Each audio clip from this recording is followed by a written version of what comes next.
All right, now, towards the impact now, the CBR has been set, of course, after the central bank raised the best lending rate to 13% in the latest review. The transmission into the banks was almost immediate, with many banks restructuring their interest. Now, starting off, we saw Equity starting by raising its interest rate to 18.24%, up from 17.56% that the lender has been offering to its customers. And we've seen the latest Standard Chartered Bank Kenya has revised its best lending rate from 12.5% to 14%, effective 5th of April 2024. And to help me build conversation and make sense of all this, right now I'm joined by a senior research analyst at AIB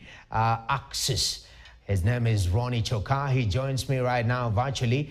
Ronnie, I mean, when we see this transmission, listening to the Stanbic CEO yesterday, he said that it's almost immediate. Has this always been the case? While yes, thank you so much, Noah. While yes, we've seen banks roll out the risk-based credit pricing model, which allows banks to model for individual or unique customer risk. The transmission effect has largely improved over the recent past compared to the last decade. Almost now, the lag effect has been reduced to as low as even a week, within a week of the decision of the CBR to tighten or either to loosen. But so far, we've only seen an upward response to tightening move by the Central Bank of Kenya. All right. Ronnie, looking at this, initially we had the state of interest capping before coming into the risk-based interest rate financing and regime. Comparing these two, especially with the changes that we've seen, the tightening and banks shifting upwards, where does this leave the clientele? Where does this leave Kenyans who borrow money from these banks? Thank you once again. Broadly, the tightening of interest rates under the risk-based credit pricing regime has meant several implications for Kenyan borrowers. Firstly, different banks have different models for which they score customers based on their unique risk profiles. So far, we know that employees or Kenyan workers in the private sector tend to be deemed relatively riskier from a credit risk perspective compared to civil servant counterparts. That has meant a wider disparity in the rates that private sector employees lent to vis-a-vis the interest rates that are charged by civil servant counterparts. But broadly, yes, it reflects the customer risk. Banks are in the business of pricing for unique customer risk.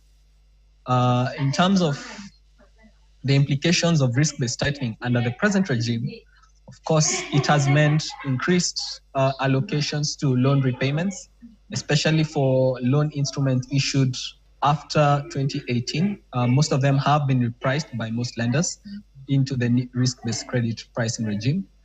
So we're seeing more shift towards credit scoring models, unlike the previous regime, yes, where we had rate caps, as you point out, around 2017. The rate cap was popularly at 4% or 400 basis points above the central bank rate.